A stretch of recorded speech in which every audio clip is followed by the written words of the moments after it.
Tonight, it seems only one topic has been rolling across the news media for the last couple of weeks: the England riots. It seems everyone has an opinion on those who rioted and looted, and our sympathies go out to everyone who has been affected by these incidents.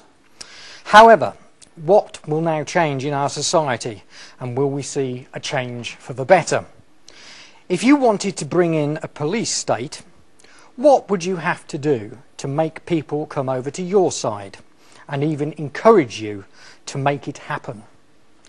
Do we really want the solutions they have ready to bring in? Have we all fallen into a carefully placed trap? They wouldn't do that, would they? Let's find out as we go on the Edge.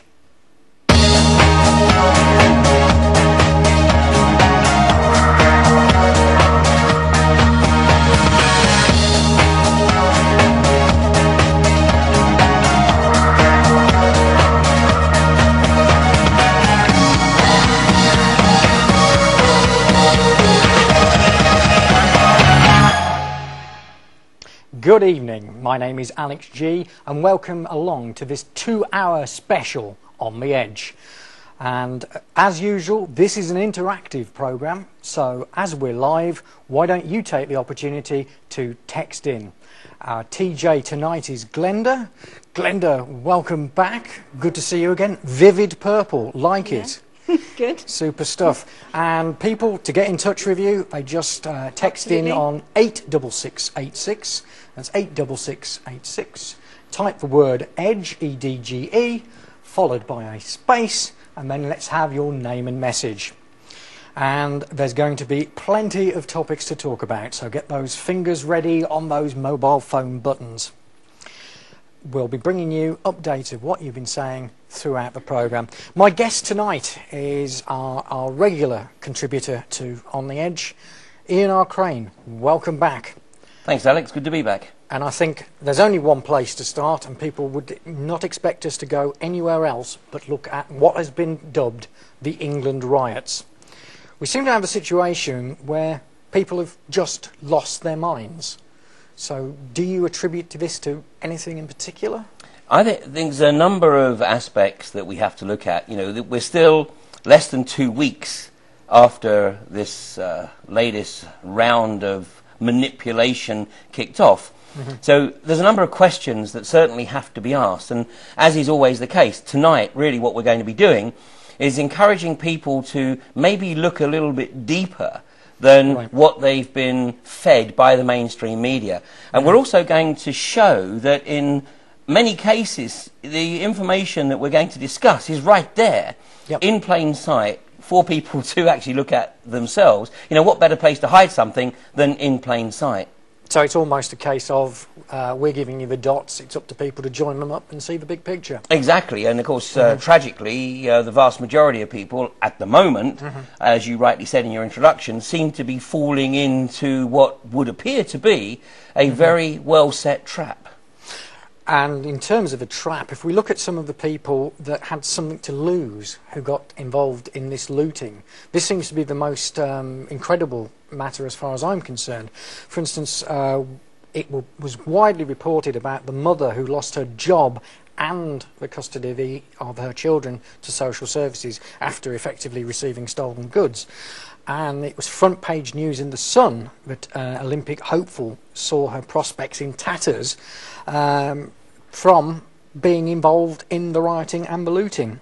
In fact, if we bring up at this stage part of a documentary which has gone online, I think this is an excellent primer for us to see some other aspects which maybe you won't have actually thought about, which seems to be deliberately being steered away from us thinking about. So this is video clip 1. Let's see just a few minutes of this incredible documentary. Haringey, the borough that houses Tottenham, has the 4th highest level of child poverty in London and an unemployment rate of 8.8%, double the national average. There is only 1 vacancy for every 54 people seeking work. In terms of young people, due to the economic crisis, Britain currently has a record level of youth unemployment. Britain's youth services face cuts of 25%, while Tottenham alone has already been cut by a staggering 75%. It was only in October last year that the BBC warned of youth unrest, similar to what occurred in France in 2005. This was attributed to poverty and lack of opportunities. And they're basically seeing the normal things. The bankers getting away with what they're getting away with, making this country losing money how it does. Let's be honest about it. The police being paid money to do things underhanded, to get stories for newspapers. Nothing really happened to them. The government being done for what they do, what they've done, their expenses, some of them going in prison, the majority of them have been doing it for years. This is the youth actually saying to themselves, guess what? These people can get away with that. Then why can't we tell people how we feel? Look at what you're seeing today. You're not seeing it in one area, you're seeing it right over London. There's a message here, there's a message for the government. They don't care, they ain't even talking about it. They're talking about these thugs, this, these thugs, that. They're not addressing the real problem that the society has. There's no hope for them. And this is their way of reacting.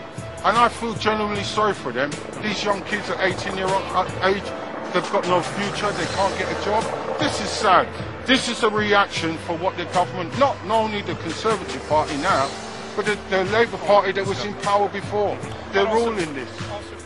You are spending, okay, hundreds of millions of pounds a week, okay, in Libya, when you could be over here. Sort yourselves out over here first. You haven't finished. Libya, we can't stretch our hands when we can't reach it. I'm sure we'd all love to help in Libya. I'm sure we'd all love to give to people in all those countries who are suffering, but we can't afford it. So they think it's about time we actually started concentrating on here. The hypocrisy of the system knows no bounds. We only need cuts because the government has overspent in our name and bailed out the banks and financial gamblers in the city who crashed the economy in the first place. To put it into context, let's do some math. The estimated cleanup costs of the riots is currently 200 million. The kinetic military intervention in Libya to protect civilians, otherwise known as the invasion to steal oil and to prevent the region from becoming economically independent, has so far cost taxpayers $1 billion. George Osborne, who condemns the looting, just so happened to help Vodafone cancel a $6 billion tax bill, a flagrant looting of the public purse. Ignoring Vodafone and other special relationships, the government itself admits that companies in 2010 avoided $6.9 billion in corporation tax. Why aren't the public calling for water cannons and rubber bullets to be used on them? Is it because they wear suits? And finally, the cost to the taxpayers of bailing out the banks is approximately $850 billion. To be on par with this corporate and financial looting, the feral scum of the inner cities would have to repeat the riots 4,320 times. The unfair system that loots billions from the people has just as much, if not more, explaining to do than those involved in the riots. So there we go. That's a clip from the documentary Perfect Storm. Ian, general views of what was said there then? Well, I think we're hopefully going to cover in a little bit more depth everything that was mentioned on there. But I mean, let's get right to the nub. I mean, the point that was made in that documentary is absolutely sound, and that is that David Cameron is continuing where Tony Blair left off. I mean, basically, it's the same shades of grey. Yep. Tony Blair came in with a mission to completely destroy the social fabric of this country. Right. An observation that I was making, 6 and 7 years ago. Yep. It's well documented on my DVDs from certainly 2006 onwards. When Tony Blair left office, Gordon Brown really was way out of his depth, and obviously what we saw was Gordon Brown become a broken man because he wasn't able to handle the role of being a puppet, a total puppet. David Cameron has pretty much continued where Tony Blair left off. He's very credible in front of the camera. He wears a nice suit and tie and shirt. The one thing that you and I will never be seen in is a tie, because of the symbolic implications of that. Which is the noose. Which is the noose. Yep. It is, absolutely. Every time anybody puts a tie on in the morning, they are effectively symbolizing that they are a slave. They are a corporate slave. It's why in Iran, the national dress, the business dress in Iran is collarless shirts, so that they certainly do not copy the Western culture of the noose. Yep. So David Cameron is continuing the project, which is to totally destroy the social fabric of this country. And of course, this will never be said on the mainstream media. And anybody who picked up on this observation would say, oh, this guy is just a radical, an extremist. But look at the evidence. Look at the evidence around us. This is perfect timing for David Cameron, because it conveniently removes David Cameron's association with Andy Coulson of News Corp from the front pages. Right. And of course that's continuing to unravel. I mean, any of us who were watching the Murdochs give evidence, and Rebecca Brooks giving evidence, I mean, could see. I mean, I think I said on the last time that I was here, I turned the sound down so that I could take into account their body language, and it was very clear that they were, let's say at the very least, being economic with the truth, and of course this is certainly proving to be the case.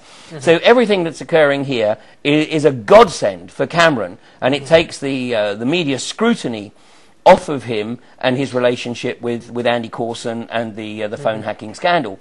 But as was rightly observed in the clip that we saw from the documentary, what it's also doing is it's very, very conveniently taking away from the first dozen pages of the mainstream media the real issue, which is the total economic collapse, not just of this country, but of Europe and of the rest of the world.